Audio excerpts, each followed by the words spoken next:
Alrighty, ladies and gentlemen, welcome back to another Daily Masters cast. It is your host, Mr. Hairy Muppet, casting this cast which you are watching me cast. So, let's introduce the players. Down the bottom left side of the map, it is Mr. Bomber. He is a Terran player, 26 years of age from South Korea, plays for Red Bull, or sponsored by Red Bull, one or the other, and yeah, that's pretty awesome. So, there he is down there.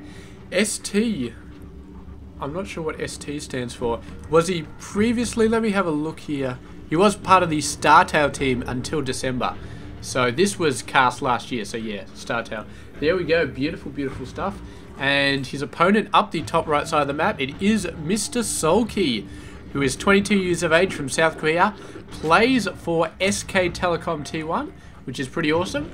Going for the general is actually that pool a little bit later than normal. Usually you go 14 hatch into 16 pool, but he went for a 17 pool there, which was interesting. But I guess this worker's sort of playing around with these other workers, so he didn't have time to mine, so he decided to get an extra one first.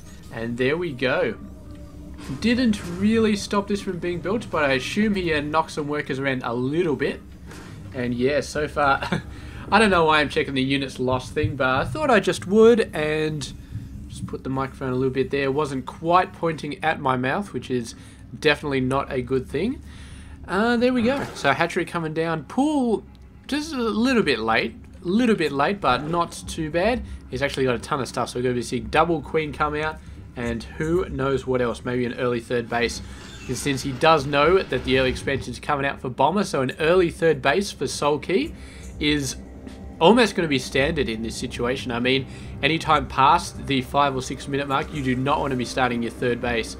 And if he's building a third base past the 6 minute mark, I would be extremely surprised. I'm expecting him to go for one ASAP. But here we go, worker going around. Soulkey has not figured out where, sorry, Bomber has not figured out where Soulkey is as of yet. So, yeah. So Soulkey did start scouting a lot earlier, so he only scouted this one and he found it on the second spot. So very, very nice stuff, and yeah, great job there. So factory coming out, reactor, very, very standard. Hellion harass coming out early in the game. I don't think we saw any. We just saw a couple of Marines, so no Reaper harass or anything like that. Just going to be straight up Hellions here, and yeah, good stuff. Bomber going for a lot of early macro. This thing not going to be moved out for a while, but is going to be producing workers for a while, and that's going to give him a very, very sizable worker advantage. It was actually 25 under, well, 35 now, so Soulkey pushing ahead, but Soulkey may prove me. Look at this. It's the 6:03 minute mark that he actually put the hatchery down. I said it would be crazy to do it past the 6 minute mark. And I guess Soulkey is just a little bit crazy, because there it is, right there, 6:03. I honestly thought he would have done that a little bit sooner, but decided to do it a little bit later. That's fine. He chose to just build a crap ton of workers. He used his minerals on those instead, so which is okay. Which is still not a bad idea at all. So there we go. Hellions starting to come out. They're the first 2 Hellions on the map, and just going to be roasting a couple of Lings. And yeah, getting some nice scouting out on the way, which is very nice. We've got a Roach Warren coming out for Mr. Soulkey, and don't know what he's going to finish this up with, but I believe you need a lair for Hydras and for Mutas, so he's getting that right now, and then we'll discover what exactly he is going for. Mr. Bomber pushing out as many workers as he possibly can. He's almost keeping up with the Zerg player, which is not usually what you'd see. Right now, usually you'd see the Zerg player like 10 workers ahead. And he is 10 workers ahead because he's going nuts. But, I mean, Bomber still catching up quite decently. Doing a very, very nice job. He would be even to most other Zerg players. But, of course, Soulkey very, very, very good at getting his macro done. So, is keeping up in the lead, 48, under 45. But you can see this Terran macro right here is catching up very, very fast. Soulkey has to be basically going just full macro to keep that 10 worker lead. As soon as he starts building other stuff like roaches, He falls back, and man, Bomber is just going to be going absolutely nuts. Doesn't have much on the unit count though. Not much in the way of defenses, and this may hit him in the face right here if those roaches start to move across the map. He is getting all of his macro up though in terms of the production. 3, 4 barracks and a 5th barracks as well. This is going to be pretty awesome, and that's definitely the production capability that he needs. The Overlord getting shot in the face or in the ass, one or the other. That is going to go down. Oh, so close to being capped there, but he's building 2 more Overlords, so that should be fine. And really needs to think about getting some workers out there. He's got the 3rd base now, so he can think about it. Unless he's thinking about just finishing it in the next 5 minutes, he really has to do some workers. There we go, 8 workers coming out. So Soulkey right on board right here.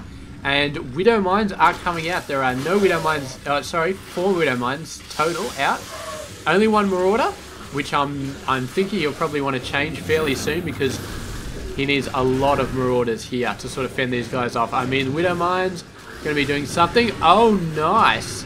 Actually used up both of the hits from those Widow Mines with just 1 roach. So very nice. Here we go. The roaches, sort of okay, yeah, but I mean, he really needs more Marauder production. Very nice.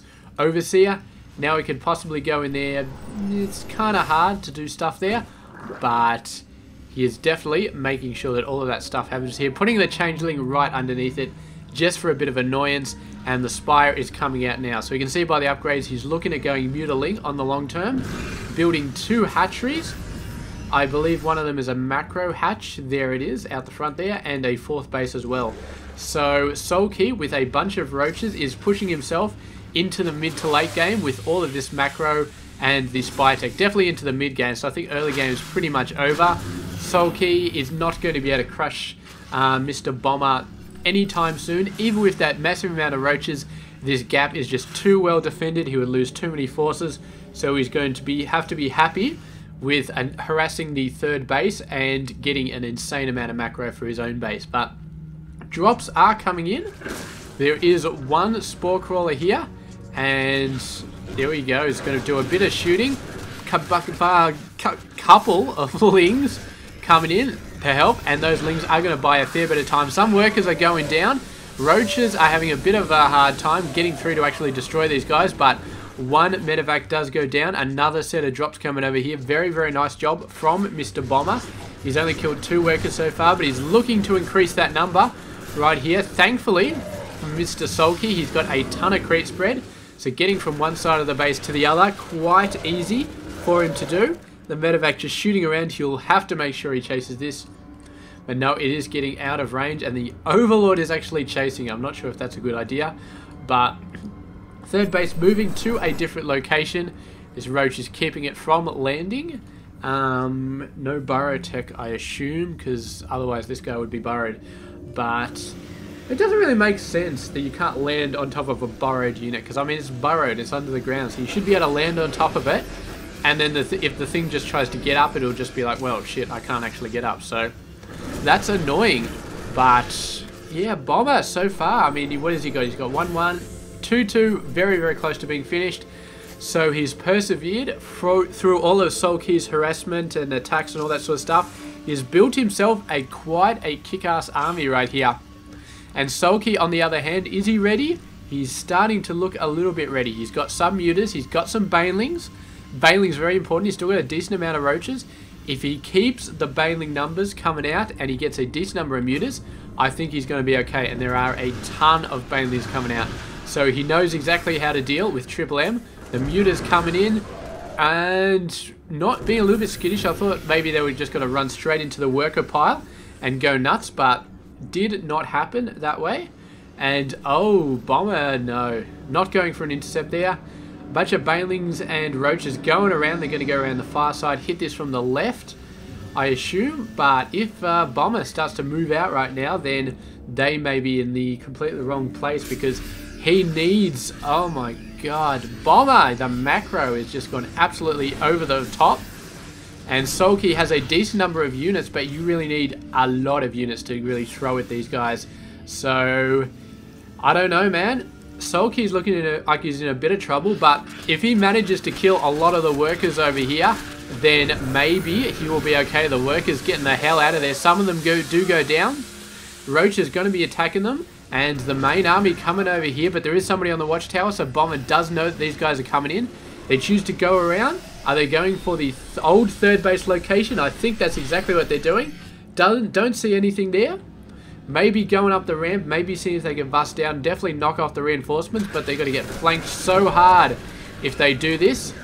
The main army of Bomber actually continuing to move on. And I'm really worried here because Soulkey doesn't have enough to defend this against this. I mean, he's building 38 banelings. Okay, so maybe if he throws all 38 banelings at this army, maybe he'll be able to do something. But it's going to be a miracle if he gets some good hits off on all these guys. I think he's going to kill some of them.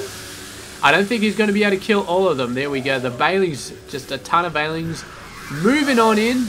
Getting it. It's a bit hard to see with the medevacs on the top, but the banelings are taking a lot of, well, they're taking a lot of damage, but they're doing a lot of damage as well. Banelings coming in, and Bomber with some insane splits right here, but his army is being knocked back, and reinforcements haven't been coming in for quite a while because of Soulkey's attack on the main base, but they're starting to trickle in now. The baneling numbers have gone down quite a bit, and I don't think there's actually any, there's 20 more being morphed in, which is nice, but that is going to be Soulkey's last hurrah. He needs to get those banelings to make something happen. He's destroyed a whole bunch of Marines, but there's still a ton of them on the field, and with the baneling nest going down, this is literally his last go right here. He kills a fair amount of Marines. He doesn't kill them all, and he's basically moving everything out of there. The last of the mutas have gone down. He has got nothing left right here, and he actually destroyed a crap ton of Bomber's workers, man. Just like absolutely owned a ton of them, but in the end he just couldn't overcome the army, and the army was just absolutely going nuts. If he would have been able to hold off for another minute, Bomber would have been in real trouble. He wouldn't have been able to build that many Marines to reinforce because of that insane amount of workers he lost. But Soulkey just couldn't hold on for that extra minute. Ended up going down. So there we go. Very, very, very close game. Bomber about a minute or two from losing, in my opinion, managed to pull out a victory. So that is how crazy it is. And good stuff. So there we go. Thank you very much for watching this game. I will catch you guys tomorrow, and I hope to see you guys there.